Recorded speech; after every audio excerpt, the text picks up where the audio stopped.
buenas tardes. Estamos en un nuevo programa de Dale Fuego, aquí en Barricada TV, en el cuarto piso de INPA, la primer fábrica recuperada del país desde 1998 bajo gestión de sus trabajadores.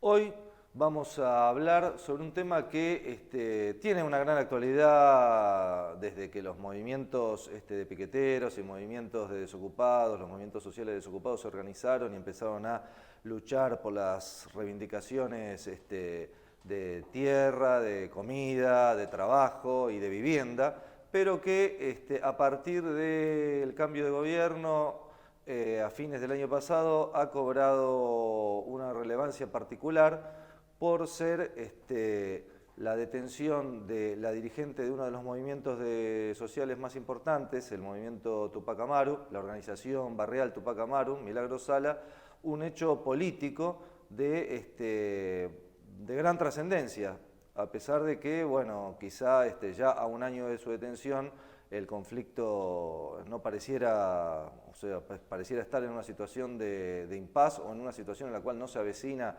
una resolución a esa detención que, por lo menos desde nuestra perspectiva, a todas luces es injusta, ¿no? Bueno, nos encontramos hoy con Virginia Manzano. ¿Cómo andás? Gracias por venir. Buenas tardes.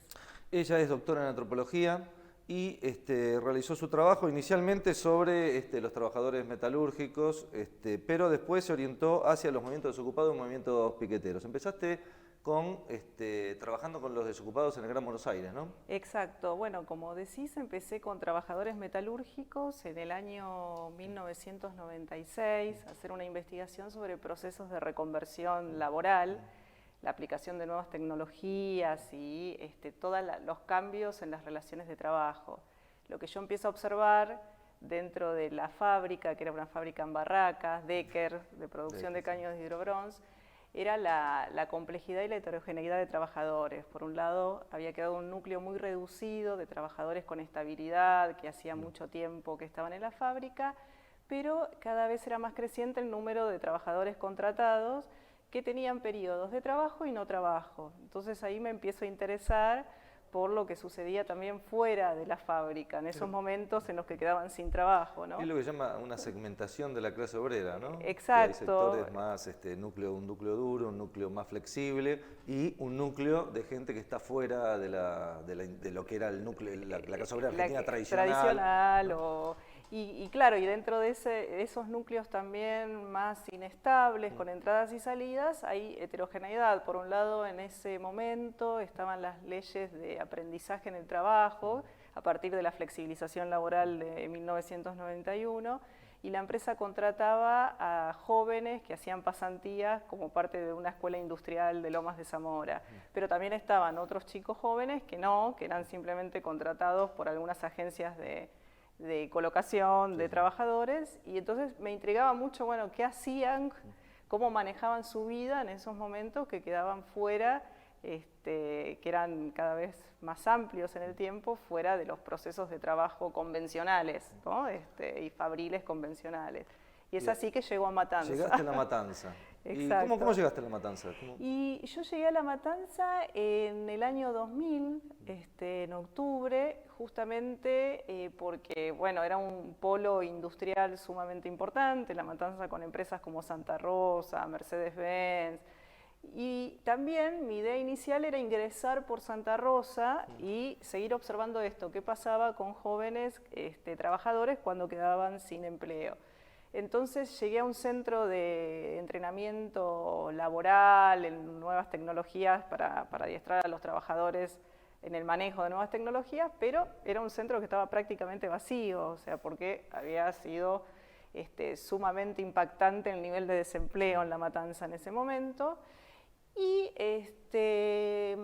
voy con militantes de una agrupación de la Facultad de Filosofía y Letras, que son quienes me acompañan a recorrer La Matanza ese día. Y lo que hacemos es, antes de volver hacia Ciudad de Buenos Aires, ir a la municipalidad de La Matanza para seguir teniendo algunos datos económicos del distrito, y ahí me impacta una protesta, una reunión ampliada, donde había referentes barriales de dos organizaciones que después cobraron notoriedad pública, que era la Corriente Clasista y Combativa y la Federación de Tierra, Vivienda y Hábitat, que estaban discutiendo con Balestrini, que era el intendente en ese momento, sobre una deuda que tenía el gobierno nacional con La Matanza de alimentos y de planes. Dos categorías que en ese momento empiezo a aprender de qué se tratan, ¿no? Que no eran tan conocidas como fueron después. Bueno, qué son los planes, que eran programas financiados por el Banco Mundial, claro, para atender transitoriamente al desempleo. Las mercaderías, que eran los programas de alimentos con los que el Estado argentino venía desde la década del 80 resolviendo el tema de la pobreza. De las cajas PAN, ¿no? Desde las cajas PAN, que habían tenido 1.700.000 beneficiarios, sí, o sea que no habían pocos, impactado, sí, ¿no? En un saber, ¿no? Que los sectores populares aprenden en ese momento que frente a la pobreza era posible solicitar alimentos. Los planes se incorporan un tiempo después a las demandas. Tengo una pregunta, como si fuera una llamada al pie. Sí. ¿Cómo es la implementación de los planes del Banco Mundial en los proyectos de los movimientos, el Estado y los movimientos sociales? Sí, es súper interesante. Los planes del Banco Mundial se llaman workfare a nivel internacional. Se supone que son sumas de dinero que tienen que estar por debajo del salario mínimo de cualquier región y que vienen a atender una situación de catástrofe, cuando la pobreza estructural se agrava por algo, o por una crisis, por inundaciones, sequías, pensando en África, ¿no? Como piensa el Banco Mundial en esa escala. Lo que termina pasando acá es que a partir del año 93 empiezan estas líneas de crédito que en principio iban a ser sumamente acotadas. Lo más interesante acá es cómo la demanda de los movimientos de desocupados van transformando este tipo de programas en una conquista y van extendiéndolo significativamente hacia la población, ¿no? A través de los piquetes, de las ocupaciones de edificios públicos, de ocupaciones de ruta. Entonces va teniendo otro sentido. El Estado inicialmente tenía para la desocupación previsto el seguro por desempleo, con el cual no muchos podían acceder porque eso prevé una relación formal laboral previa. Y es por 6 meses. Y es por 6 meses renovable a 6 más, o sea, un año en total. Y eso también pasó en La Matanza, cuando yo después comienzo a conocer las personas que estaban vinculadas a la Federación de Tierra y a la corriente clasista. Ellos en algunos casos habían tenido, los que por ahí eran trabajadores metalúrgicos de la zona o textiles, que habían tenido una relación estable previa, habían cobrado un año el seguro por desempleo, pero después tampoco conseguían trabajo. Y hacia ellos después también fueron dirigidos los planes Trabajar, que eran los más conocidos, hasta que después se van reemplazando. Todos los planes que explican un subsidio son planes de dinero que viene a través del Banco Mundial. En la década del 90 y principios del 2000 sí, después hubo aportes del Estado Nacional, pero siempre el BID siguió manteniendo, los aportes pueden venir de distintos, lo que se conoce popularmente como planes son distintos programas, ¿no? Pero vienen del Banco Mundial en una gran proporción y también venían del Banco Interamericano de Desarrollo, pero el Banco Interamericano de Desarrollo tenía líneas específicas que priorizaban mujeres, jóvenes e indígenas, ¿no? Entonces los otros planes eran dirigidos a jefes de hogar, con jefes y jefas, ¿no? Con la contraprestación, de 4 horas diarias de trabajo y con toda una serie de requerimientos que tienen que ver con los controles sanitarios y educativos. O sea, no es que es una concepción universal frente al desempleo, sino que tiene condicionalidades, ¿no?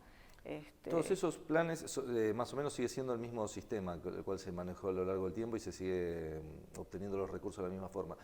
Eso después es parte de una deuda que el Estado tiene con esos organismos, ¿no? Exacto, es parte de deuda, sí. Es parte de deuda externa. Sí. ¿Cómo para ir, podríamos hablar todo el programa de La Matanza, igual de Gran Buenos Aires, pero una vez que hiciste este trabajo, ¿cómo te vinculaste con la Tupac Amaru? Con la Tupac Amaru, porque en el año 2003, cuando asume Néstor Kirchner a la presidencia, hay un intento de transformar los planes, los que veníamos charlando, en otras iniciativas. Y una de las más importantes, dirigida centralmente hacia el movimiento de desocupados, en todas sus vertientes, ¿no?, fue el programa de emergencia habitacional. El programa de emergencia habitacional implicaba solucionar dos temas en el 2003 desde la óptica del gobierno que había asumido, que era la emergencia habitacional y la emergencia laboral. Entonces, el programa de emergencia habitacional se dirige fundamentalmente a el movimiento de desocupados. La idea era que aquellos que estuviesen gestionando programas jefes y jefas de hogar de desocupados se transformaran en cooperativistas para la producción de viviendas y de mejoramientos urbanos. Yo empiezo a registrar en La Matanza el proceso por el cual empiezan a construir barrios, que tiene como muchas complejidades porque es un programa que, por ejemplo, no contemplaba la compra de suelo, y la compra de suelo es una de las limitantes fundamentales para la construcción de viviendas, al menos en el área metropolitana. Y en mi proceso de investigación, estoy recorriendo Expo Vivienda Social, que era una muestra de construcciones, esto fue en el año 2010, y ahí conozco a la Tupac Amaru, ¿no? Que eso fue muy significativo porque las experiencias de construcción cooperativa de vivienda, desde el movimiento de desocupados del Gran Buenos Aires se vivió como distanciamiento y como ruptura, o sea, fueron pocas las experiencias entre comillas, exitosas, y tuvieron que ver con varios aspectos. Una con el relanzamiento de nuevo de pequeñas y medianas industrias, entonces muchos de los que integraban el movimiento de desocupados pasaron a trabajar de nuevo en pequeños talleres o fábricas que se ponían en funcionamiento en los barrios, y las cooperativas quedan mayormente en manos de mujeres y jóvenes, igual que los movimientos de desocupados durante toda la etapa de los gobiernos kirchneristas. Pero a diferencia de Gran Buenos Aires, en Jujuy el movimiento Tupac Amaru crece a una escala impresionante a partir de estos programas de construcción de vivienda. ¿Y por qué crece? Porque el déficit de vivienda es evidente en la capital, en el capital de Gran Buenos Aires, es evidente. ¿Y por qué crece en Jujuy y no en capital? Vos dijiste por qué no crece acá. ¿Por qué crece? ¿Por qué en Jujuy crece? Bueno, un poco la historia de la Tupac Amaru es similar a la de algunos movimientos de acá del Gran Buenos Aires que tenían una matriz más sindical, ¿no? La Tupac Amaru se constituye en el año 1999 como una estrategia de ATE, de la Asociación de Trabajadores del Estado, de organizar gremialmente a los desocupados a través de los lugares de residencia. Y esa tarea es la que lleva adelante Milagros Sala. Claro, en esa época estaba el Frente de Gremios Estatales, que estaban Lando Acosta y Perro Santillán. Y el Perro, que era un frente constituido en 1988, que había tenido como una conflictividad bastante importante en la provincia por salarios atrasados, por bonos. De hecho, había producido la caída de un par de gobernadores. Varios gobernadores. Sí. El primero fue Aparici ya en el año 90, ¿no? Y después hubo varios más. Y la Tupac surge un poco después, ya con la tarea más particular de organizar a los desocupados y sumarlos a este gremio, a este frente de gremios estatales también. Y los va a ir organizando a través de copas de leche, que después, si quieren, pues, si nos da tiempo, podemos comentar algo de las copas, pero ¿por qué crecen en escala ellos y no en el Gran Buenos Aires? A mí me parece porque además Tupac Amaru intenta hacer una organización también a nivel nacional, como hay pequeños grupos o grupos. Sí, pero no logra consolidarse como en Jujuy, ¿no? Yo pienso que hay varios motivos. Uno de ellos tiene que ver con lo que nosotros llamamos las economías políticas locales, pero que igual están conectadas a nivel global, ¿no? Jujuy tiene un mercado de trabajo y una estructura productiva sumamente concentrada en la caña de azúcar. Y en el empleo público. La caña de azúcar empieza a expulsar trabajadores desde la década del 70 a raíz de la conflictividad sindical, o sea, empieza a aplicar el EDESMA, que es el principal empleador y el que concentra la producción de la provincia y la producción azucarera, empieza a despedir trabajadores en la década del 70 a raíz de la incorporación de tecnologías que, como mostraron varios estudios en Jujuy, como los de Gabriela Karasik y Elizabeth Gómez, estaba disponible desde la década del 40, pero la aplican los 70 en función de la conflictividad laboral de los sindicatos azucareros, y de esa manera va expulsando mano de obra tanto del surco como del procesamiento de la caña, ¿no? Y entonces, bueno, hay una economía Claro, porque la producción concentrada. de azúcar se maneja con cañeros y después la fábrica, Las digamos, fábricas, ¿no? Claro. exacto. Entonces, en los dos tramos del Se proceso va aplican concentrando. tecnología, ¿no? En la década del 90 también se desregula la comercialización del azúcar, entonces queda aún más concentrada esa producción en Ledesma.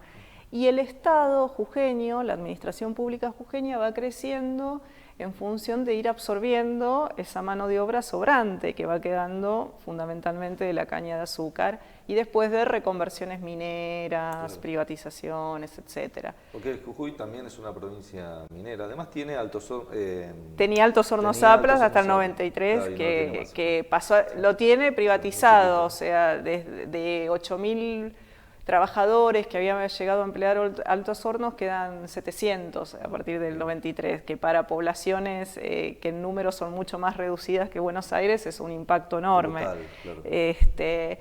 Estaba en Palpal, en Palpalá. que debe ser una población de 50.000 habitantes. Claro, que está en función de que estuvo en función de la producción del acero, ¿no? de Altos Hornos. Y todo este proceso de reconversión minera, de concentración azucarera, de privatización de áreas del Estado como Altos Hornos Zapla, la privatización del ferrocarril, ¿no? Para el caso de Jujuy fue desvincularla del Estado nacional, básicamente, o la situación de vialidad. Van generando una serie de condiciones que hacen que el impacto de la Tupac Amaru en la creación de puestos de trabajo haya sido muy significativo para la provincia y para esa economía política. La Tupac Amaru llegó a emplear 5.000 personas y Ledesma empleaba al mismo tiempo 5.600 y la administración pública provincial 40.000 aproximadamente. Vamos a cortar este bloque. O sea que lo que nosotros estamos viendo es que la generación de trabajo que en el periodo post-2003 se genera en las grandes ciudades, en Jujuy no se da de la misma forma. No. Por eso tiene la Tupac Amaru un lugar relevante en la generación de trabajo con el tema de vivienda y demás. Bueno, vamos a seguir hablando de este tema en el siguiente bloque, así que, señora directora, vamos a un corte.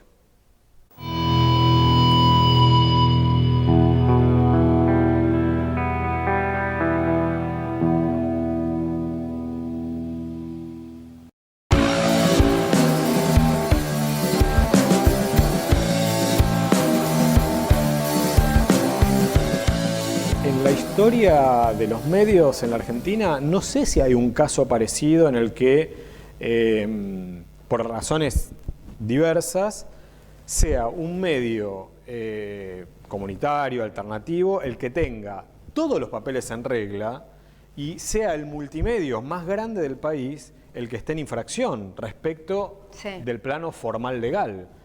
Están claramente afectando el derecho a la comunicación, el derecho a la información que tienen Barricada TV, que tienen distintos actores sociales que se ven representados o identificados con Barricada TV.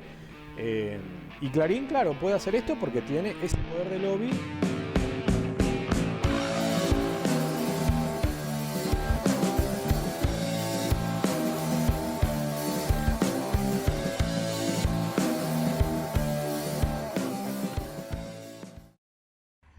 En los últimos meses, las empresas concesionarias de servicios públicos avaladas por el Gobierno Nacional aumentaron sus tarifas para usuarios particulares entre 400 y 600%, mientras que para los comercios los aumentos fueron de 1.000 hasta 1.400%.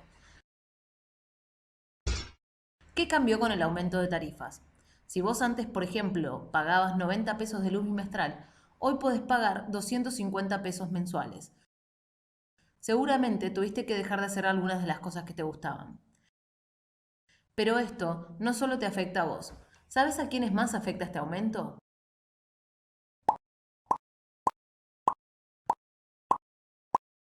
Por ejemplo, ¿qué pasa con un club de barrio si no puede pagar las tarifas con aumento?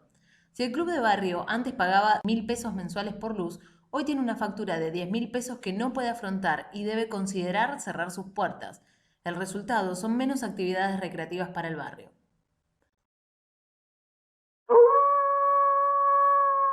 Esto se puede frenar. Unidos podemos exigir el corte con los aumentos. ¿Te enteraste que hay una campaña nacional contra el tarifazo que defiende los derechos de todos los usuarios? Para saber más sobre esta campaña, solo tenés que ingresar a nuestra web. Ahí te contamos cómo comenzó y cómo podés sumarte a la presentación de un recurso de amparo que nos incluye a todos. Defendamos nuestros derechos, que son los de todos.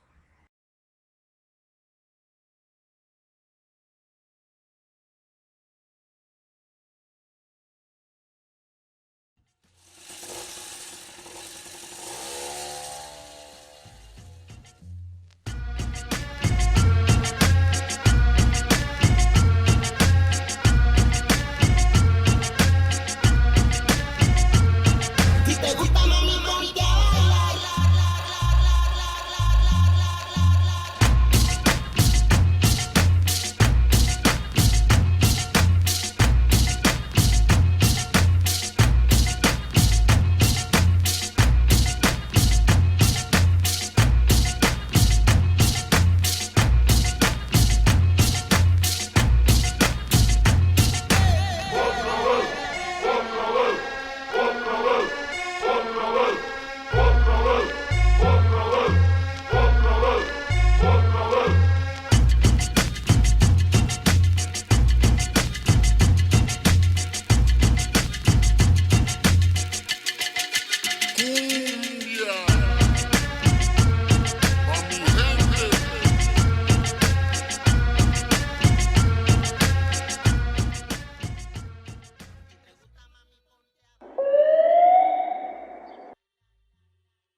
Bueno, seguimos en el segundo bloque, aquí en Dale Fuego, charlando con Virginia Manzano, estamos con la organización Tupac Amaru.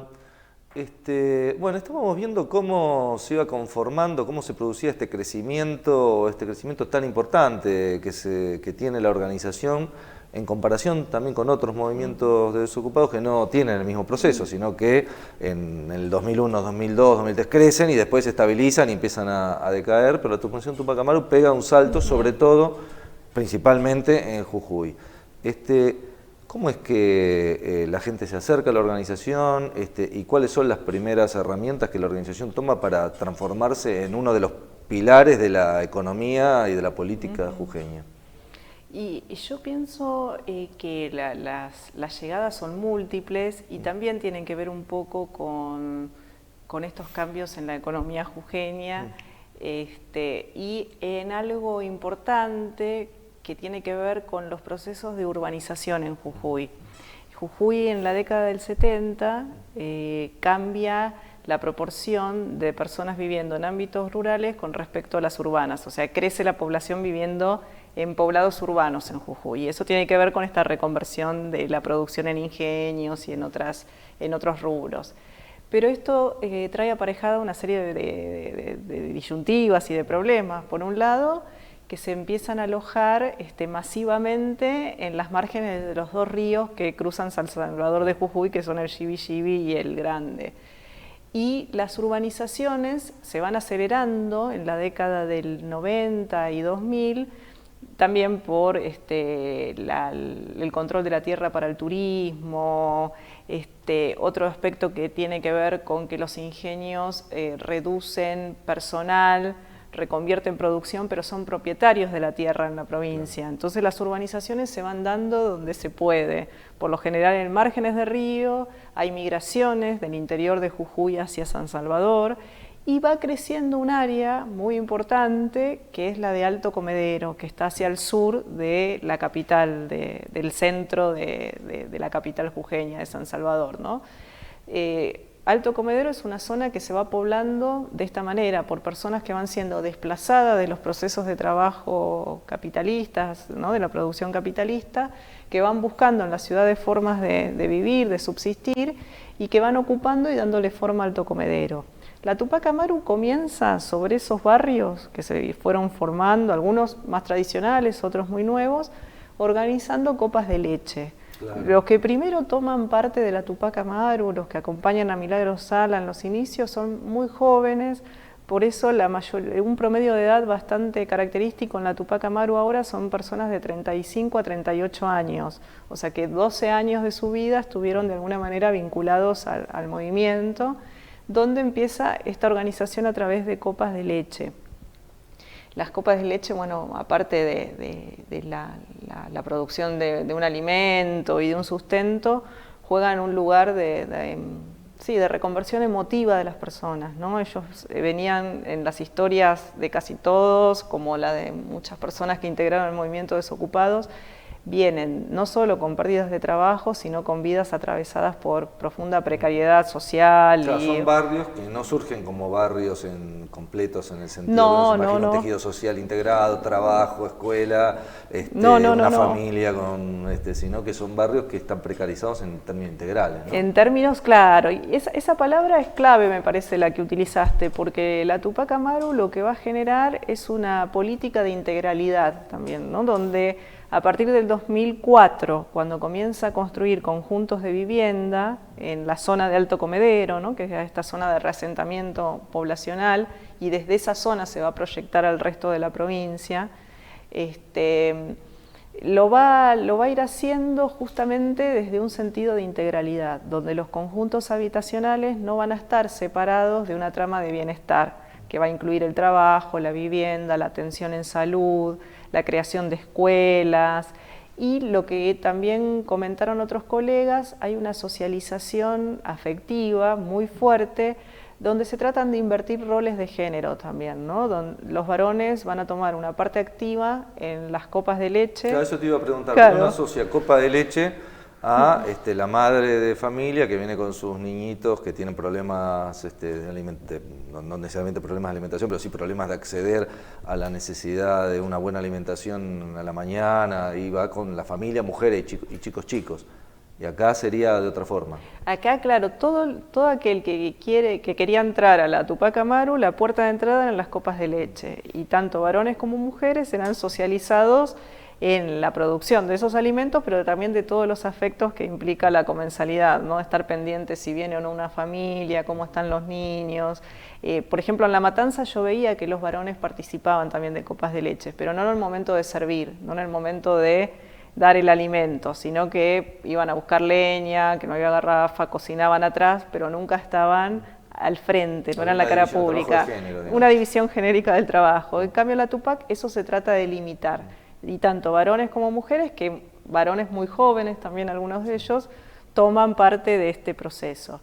Para algunos ese proceso también era interpretado como un rescate de situaciones muy complejas en su vida, ¿no? El consumo de drogas, el salir de prisión. La Tupac Amaru era la única que también en Jujuy comienza a tomar personas que habían tenido historias de prisión, que eso es muy difícil como credencial para insertarte en el mercado de trabajo después, ¿no? Y al mismo tiempo, en términos de género, a las mujeres las comienza a entrenar en un trabajo que en la sociedad argentina y en otros lugares también está asociado a lo masculino, que son las obras en construcción, ¿no? Hay todo un aprendizaje para urbanizar esos espacios, que primero implicó volver aptos esos terrenos para la construcción de viviendas y después ir aprendiendo los oficios. Ellos construyeron en un territorio que es primero Alto Comedero, donde ya había un asentamiento precario previamente y se transformó en un barrio organizado. Claro, Alto Comedero no tiene la magnitud, pero piénsenlo como el Alto Bolivia. O sea, claro. Es un distrito sumamente extenso, que tiene programas de vivienda del Estado jujeño, del IBUJ, que es el Instituto de la Vivienda de Jujeña, autoproducción, y dentro de toda esa trama es distinguible el de la Tupac Amaru. Claro, hay varios barrios, y el de la Tupac Amaru sobresale porque, aparte de la construcción de las viviendas, estaban las piletas, los clubes, las escuelas, y también una estética muy particular. La Tupac Amaru se empieza a distinguir en el escenario jujeño por una estética específica que retoma elementos andinos y, bueno, otros emblemas como el Che Guevara, Evita. ¿Cuál es la identidad? Vos Tanto la identidad de la organización como la identidad de los integrantes, porque muchas veces hay organizaciones que tienen una identidad y los integrantes tienen cualquier otra o no la tienen, digamos, ¿no? ¿Cómo lo ves eso vos? Y en Jujuy es una combinación heterogénea, ¿no? Porque las relaciones de clase social estuvieron históricamente sobredeterminadas étnicamente, por pertenencias étnicas, y a la vez enfrentando un proceso de blanqueamiento de la sociedad jujeña. La élite jujeña se refleja en Buenos Aires, se quiere distanciar de Bolivia, que la tiene muy cerca, y validó su control sobre la tierra a través de haber participado en las guerras de la independencia, ¿no? Era un escenario de conflicto álgido en las guerras. Entonces hay como un cruce donde lo indio, a pesar de todo este proceso de urbanización, lo indio no puede estar en las ciudades, no es el lugar para lo indio, ¿no? El centro jujeño no era para lo indio. Y eso nunca se superó. Y eso no, pero por la irrupción de la Tupac Amaru desafía ese ordenamiento también jerárquico, urbano y social de Jujuy. Presenta un desafío hacia eso. De clase y de casta, digamos. De clase, de constitución de grupos de estatus, de prestigio, y marcadores étnicos, sobre todo, ¿no? de diversa índole, del ramal, que tiene una ascendencia más guaraní, y de la quebrada, que viene con toda una cuestión más andina, lo que se asocia a lo andino desde acá. Y también, bueno, hay como toda una identidad construida en base a lo que se aspira en términos de consumo y de cierto estatus social que podemos denominar como bienestar, ¿no? El barrio, si vos tuvieras que recorrer, si vos recorriste un barrio de la Tupac Amaru, vos podías decir que es un barrio donde la gente, en términos peronistas, digamos, ascendió socialmente. Sí, y lo hizo rápidamente, ¿no? Claro. Y un poco desde las trayectorias de estos chicos jóvenes es lo que más marcan. Cuando yo entré acá, mi papá no me creía que me iban a dar una casa, o no creía que yo iba a tener trabajo. Como que en poco tiempo pudieron estabilizar como ciertas expectativas sociales de una sociedad en reforma, ¿no? Claro, una vivienda, un trabajo que, si bien analizándolo en términos por ahí más conceptuales, es un trabajo precario también. Claro, ¿cómo es el trabajo? Porque podemos decir, la vivienda es lo que se calificaría, insisto, en términos peronistas, una vivienda digna. Sí, ¿no? Sí. Y el barrio es un barrio estructurado como un barrio de trabajadores. ¿Y el trabajo? Bueno, el trabajo, ese fue el gran punto débil, ¿no? Porque el trabajo tiene que ver con las políticas tuvo que ver con las políticas de construcción de viviendas. Ellos planteaban, bueno, la vivienda es lo que alimentaba todo. Fueron los planes de emergencia habitacional, que se construían viviendas, se construía infraestructura, y se iban generando una trama productiva que no logró autosostenerse, ¿no? Como textiles, metalúrgicas, bloqueras, que estaban asociadas al trabajo de la construcción. Y todo una contratación bastante importante de personal en los centros de salud, que era el área como más relevante también para... Más que relacionado con el mercado, o sea, lo que habría en los barrios, en la organización Tupac Amaru, son talleres, pero que más que estar relacionados con el mercado de trabajo en general, estarían relacionados con los proyectos que la organización va teniendo, principalmente para construir viviendas o para temas de educación, amoblarlas, o temas de educación o salud. Y desde ahí, con esos subsidios que obtiene, pagaría los salarios y los insumos que van teniendo los talleres y las fábricas que ellos van instalando en el barrio. Exacto. Hubo algunos intentos, o sea, los muebles que, por ejemplo, construía la Tupac se vendían en el mercado de Jujuy de manera individual, pero lo más importante era hacia adentro siempre, hacia las viviendas que iba construyendo la organización. Ahí no hubo un salto de escala económica, ¿no? No sé si era posible también, eso tiene que ver con las características. Hay una parte importante de la burguesía argentina que vive de ser contratista del Estado, o sea que no sería tampoco tan terrible. No. Vamos a dejar esto para el bloque final, vamos a dejar para el bloque final tu opinión, de acuerdo a lo que vos conocés, respecto de las acusaciones que el movimiento sufre actualmente. Bueno, vamos a ir al corte y seguiremos en el tercer bloque charlando con Virginia Manzano de la organización Tupac Amaru.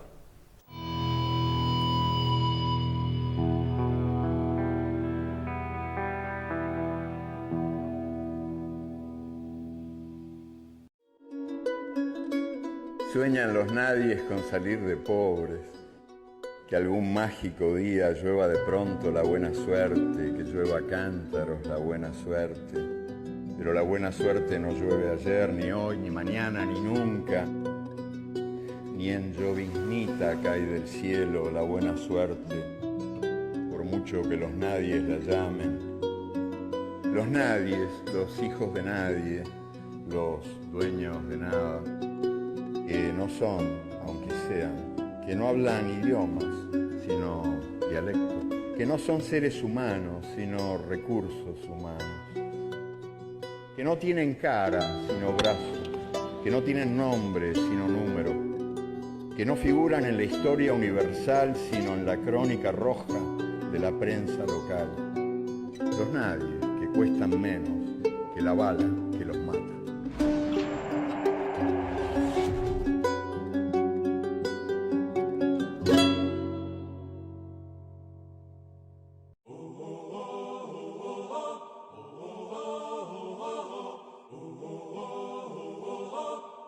Pongo por delante de nosotros al comandante de todos los comandantes, al Cristo Redentor, crucificado y resucitado, al Cristo y su mensaje liberador, al Cristo y su mensaje de amor, de la justicia social. Y los llamo a todos. Los que quieran patria, vengan conmigo para que sigamos haciendo patria.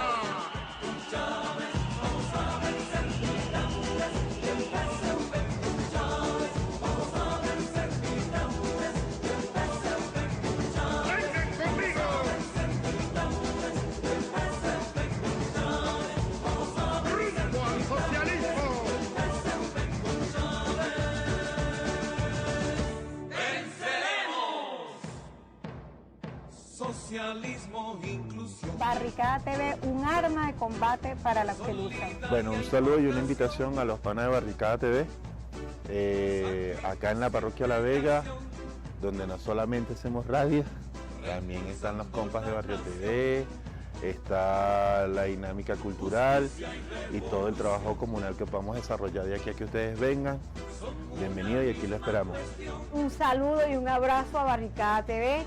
Sigan, continúen luchando, que si no luchamos no logramos nuestro objetivo. Y nuestros objetivos son la lucha de clase, la lucha de los pobres contra los ricos, porque los ricos se quieren adueñar del mundo, se quieren adueñar de nuestro aire, de nuestra tierra.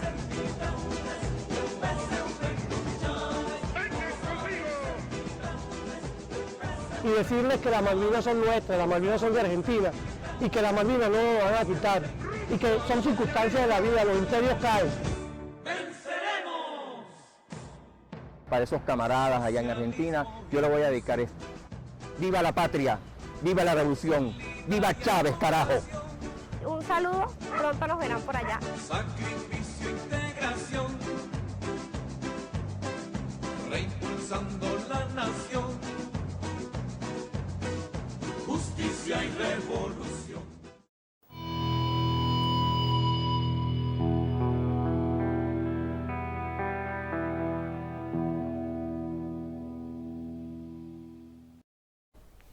Bueno, seguimos en el tercer bloque y último, charlando con Virginia Manzano, y vamos a ir a los temas, no sé si más importantes, desgraciadamente, que han cobrado relevancia en el último año, que son los que mantienen detenida a Milagro Sala ya hace 11 meses, ¿no? El 16 de enero, sí.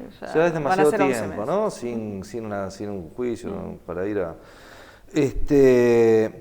¿Cómo ves vos las acusaciones que hay, ¿no? Ha habido una campaña, sabemos que las campañas periodísticas muchas veces judicialmente después desaparecen, pero depende quién sea el destinatario de ellas, ¿no? Depende la correlación de fuerza, el poder relativo que esa persona tenga. ¿Cómo ves y cómo ves la cuestión respecto de que hablan de desvíos de fondos, de no ejecución de las obras? A mí me parece que habría dos partes para pensar ahí. Una de ellas es que por este desafío que representó la Tupac Amaru para el orden social jujeño, afectó a la sociedad jujeña, y siempre hubo, desde que se constituye la Tupac, acusaciones hacia la Tupac, que la ligaban a actos de violencia, a la vagancia, bueno, estereotipos sociales que circulaban en Jujuy. Uno de los problemas para mí es que esos estereotipos sociales, a partir de diciembre, con la asunción del nuevo gobernador en Jujuy, se convierten en actos de Estado y le dan fundamento, con esas palabras que circulaban socialmente, le dan fundamento a dos decretos del gobernador, que son los que van a ir conduciendo al encarcelamiento de Milagro Sala, ¿no? Que el 16 de enero a ella la apresan, acusándola de instigación a la violencia y al tumulto. O sea, la apresan por una situación de protesta pública, por un acampe que ya llevaba 20 días aproximadamente para el 16 de enero, ¿no?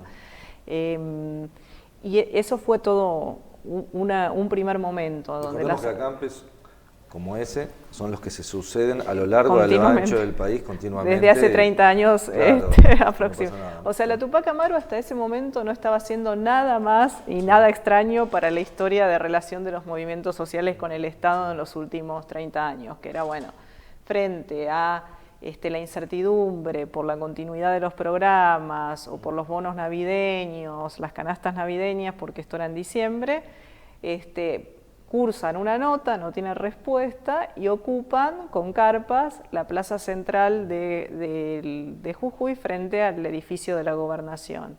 Y ahí se comienzan todos esta circulación de prejuicios sociales, comienzan a tomar fuerzas de acto de Estado, ¿no? A través de pedidos del gobernador de acusación por instigación al delito, al tumulto. El Estado jujeño pide ser parte querellante en esas acusaciones, y también el malestar social lo coloca en los comerciantes que están siendo damnificados. Abre un registro de comerciantes damnificados en enero, entonces toda la opinión pública va hacia apoyar hacia esos comerciantes también en ese contexto. O sea, lo que por ahí aparece más difuso en algunas protestas, ahí tomaba cuerpo en los comerciantes damnificados a los que había que apoyar, ¿no? Esto, relevando los diarios locales de Jujuy durante un año, se puede ver con claridad cómo se van estructurando estas iniciativas.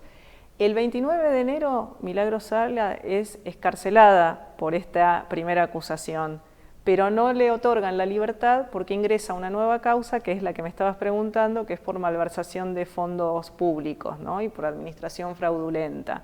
O sea que en esos días, a nivel jurídico, yo no entiendo demasiado de la materia, los abogados dicen que es una causa endeble básicamente porque hay autoincriminación, o sea, cooperativistas que se van yendo de la Tupac se van autoincriminando y van acusando en ese expediente. A mí me parece que lo que sucedió con la Tupac Amaru es un poco lo que pasó con otras organizaciones. Sí, en la difusión pública impacta mucho, es decir, recibió 200 millones de pesos, claro, ¿no? Dice, seguro que algo se habrá robado. Pero bueno, se construyeron 8.000 viviendas. Exacto, 8.000 viviendas en toda la provincia, los complejos, complejos deportivos, centros de rehabilitación, prestaciones en salud, o sea, prestaciones en salud que estaban en mejor condición que los hospitales jujeños, al menos cuando arranca la Tupac Amaru, ¿no? Que venían también los hospitales de atravesar todo un periodo neoliberal, de vaciamiento. A mí me parece que uno de los problemas que es para la reflexión dentro de los movimientos y organizaciones sociales es que a partir de la década del 90, cuando se plantea un Estado mínimo, se le delega a las organizaciones responsabilidades administrativas y responsabilidades del manejo de recursos. No solo las organizaciones de desocupados, la Iglesia es una de las organizaciones que más recursos maneja del Estado, como organización de la sociedad civil es la que más recursos del Estado maneja a través de distintas entidades, Cáritas, etcétera, ¿no? Entonces, lo que... Donde había una burocracia pagada con jefe de departamento, administradores, profesionales, ahora es la organización la que debe cumplir lo mismo, quizás con menos recursos. Menos recursos, las organizaciones siempre, en el Gran Buenos Aires al menos, manifiestan la falta de recursos técnicos, o sea, de contadores o abogados para poder llevar adelante los requerimientos administrativos. Piensen en la escala que tenía la Tupac Amaru, donde los abogados fueron siguiendo otros aspectos mientras funcionaba a pleno la organización, ¿no? El acceso a derechos, jubilaciones, pensiones, documentos para migrantes, pero no la rendición de cuentas, claro, de los subsidios, ¿no?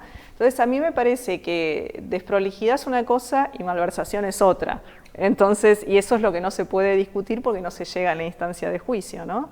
Y aparte no es solo Milagro Sala, son 11 detenidos. 11 detenidos ya son. 11 detenidos, claro. Vos creés, lo dijiste en un momento, ¿no? Porque llama la atención digamos, primero, bueno, es cierto, Milagro Sala es detenida con el ascenso de Morales, que pertenece al radicalismo y es parte de la alianza con el PRO, ¿no? Es uno de los, además una de las caras visibles, ¿no? De las caras fuertemente visibles. Pero pareciera que el resto de la clase política jujeña al menos, o tiene un consenso, o no fuera de la Tupac Amaru en Jujuy no ha habido reacciones del PJ, por ejemplo. No.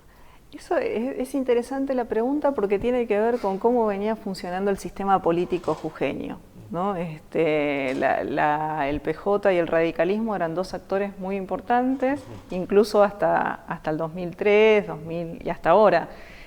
Por ejemplo, cuando yo voy al Gran Buenos Aires y después del 2001 el radicalismo no existía como fuerza, o sea, y me llamó la atención cuando voy a Jujuy por primera vez en el 2010 que el radicalismo tenía fuerza y que las personas entraban al Estado, por ejemplo, trabajando para el radicalismo en elecciones, cosas que no era tan... Cuando analizamos política desde Buenos Aires, claro, decimos, bueno, el radicalismo no existe más, y uno no entiende que el radicalismo en las provincias o en algunas provincias tiene un peso que no es, el mundo no termina acá en Buenos Aires. Y lo que hace la Tupac Amaru frente a ese sistema bipartidista jujeño y... es lo que Rosario Dassen, que es la rectora del terciario, llama como modernización de las relaciones sociales. O sea, la Tupac Amaru, a través del peso que va teniendo en esa sociedad, va trastocando el sistema de relaciones sociales. Por ejemplo, va obligando en el 2012, a través de la movilización, en alianza con familiares de detenidos desaparecidos, que se abran los juicios de lesa humanidad en la provincia, si no estaban bloqueados hasta ese momento. Por otro lado, a través de la... Y ahí Blaquier y todo lo que es la parte de justamente la estructura exacto, del azúcar, tiene un peso nacional además, ¿no? Y esos juicios son sumamente relevantes, los de Jujuy, porque sientan precedentes sobre la complicidad civil con la dictadura militar. Entonces fue ampliamente importante ese trabajo en el 2012 de la Tupac, y creo que ese es uno de los puntos de condena también, ¿no? Que está en juego, haber afrontado al poder de Ledesma en ese campo, no solo en el de las relaciones laborales, etcétera. Por otro lado, la Tupac Amaru moderniza desde las identidades que vos me habías preguntado hace un rato, ¿no? Más allá de hacer irrumpir esta fuerza de lo indio en el centro jujeño, también hace irrumpir identidades sexuales. A partir de la Tupac Amaru se organizan las primeras marchas del orgullo gay en Jujuy, por ejemplo, y el área de diversidades fue una de las más importantes en la Tupac. O sea, no fue solo regular las relaciones de género concebidas entre lo masculino y lo femenino, sino también hacer públicas sexualidades disidentes, ¿no?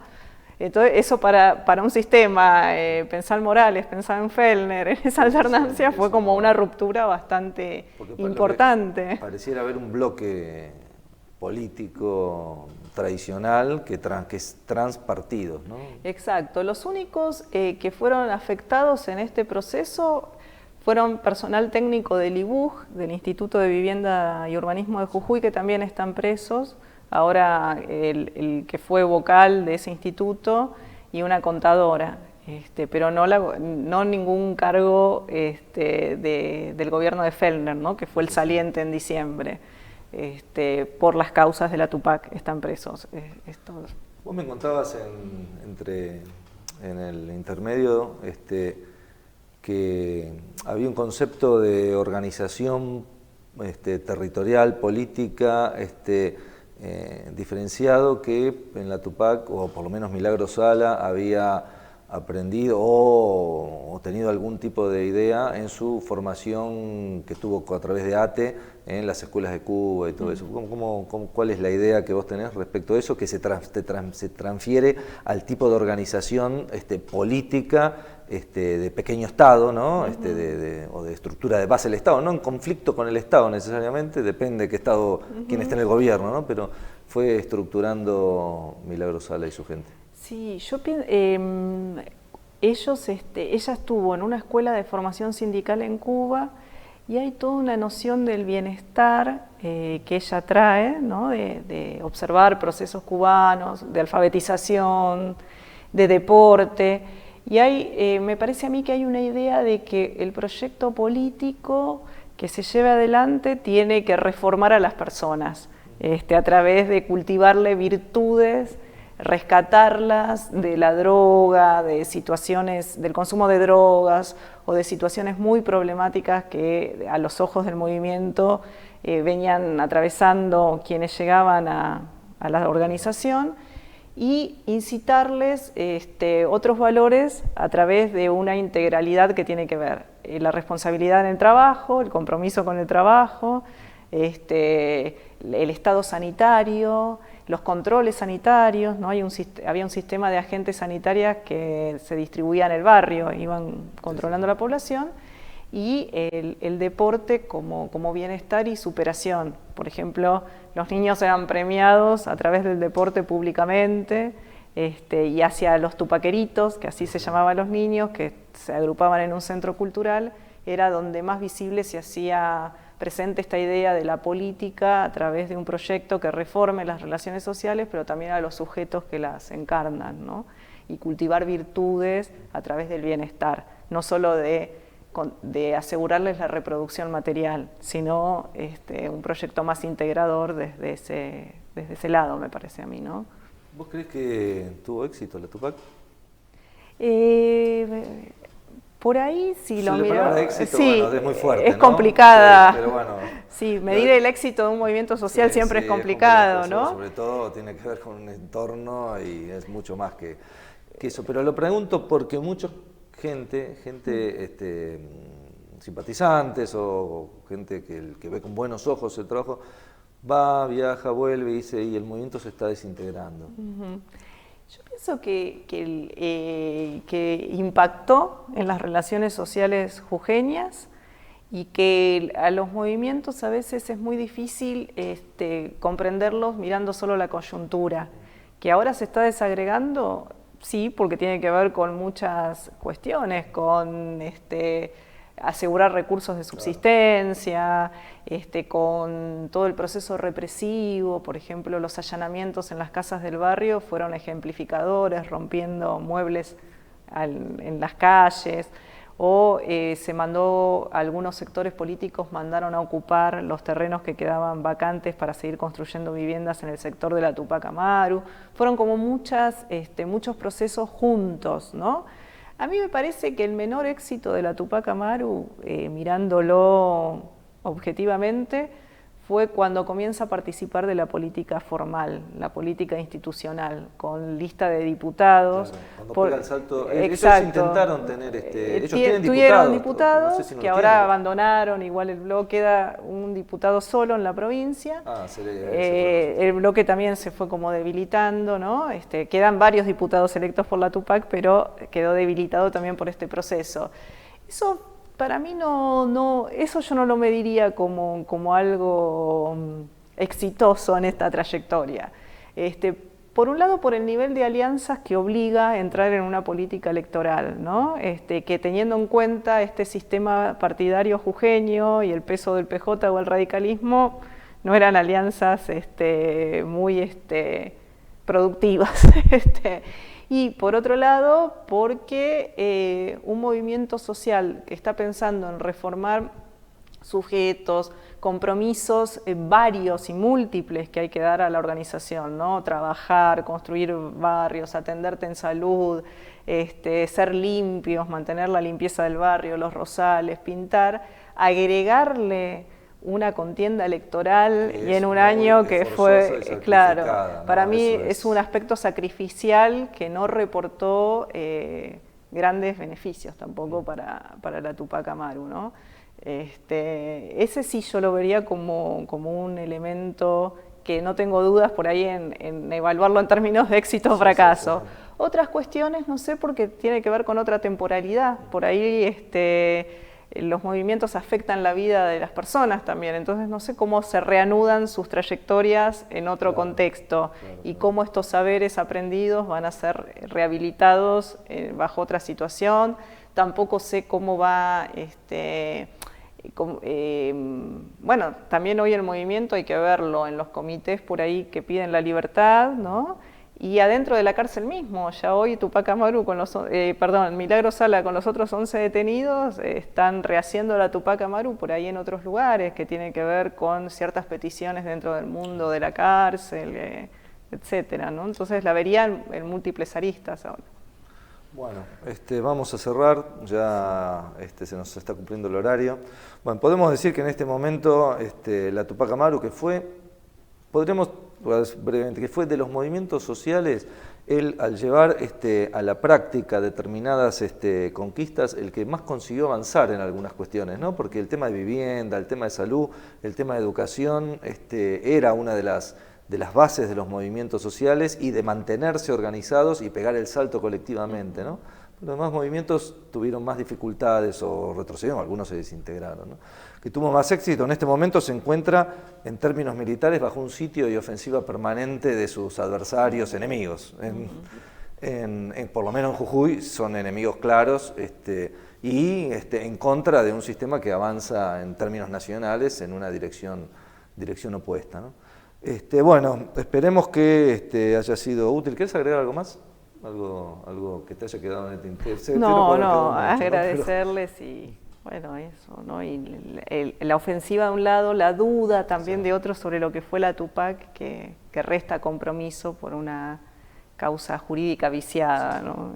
Claro, bueno, un tema muy importante, sabemos cómo trabaja, iba a decir el periodismo, ¿no? Pero cómo trabaja un sector, una clase, un sector político, un grupo político, social, económico, que quiere imponer un modelo y necesita destruir determinados grupos, sectores, clases, organizaciones políticas, sociales, a través de la creación en los que no lo conocen directamente, que son la amplia mayoría, ¿no? Uno se informa a través de terceros, y si todo el discurso es acá hay corrupción, acá pasa esto, acá pasa lo otro, muchas veces genera dudas dentro del propio sector, dentro del propio campo popular, podríamos decir, dentro de las mismas clases sociales que teóricamente, que en la práctica tienen los mismos intereses y las mismas luchas que llevar adelante.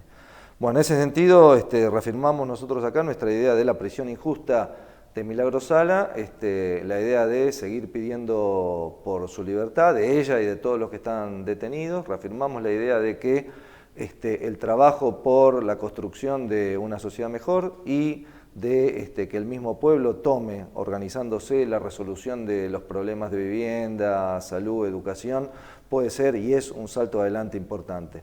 Bueno, esperamos que el programa haya sido útil y que nos hayamos adentrado con la compañera con Virginia Manzano, doctora en antropología, en todo lo que es el entramado de el movimiento, la agrupación barrial Tupac Amaru. Hasta la próxima. Hemos terminado un nuevo Dale Fuego aquí en el cuarto piso de INPA, la primer fábrica recuperada del país.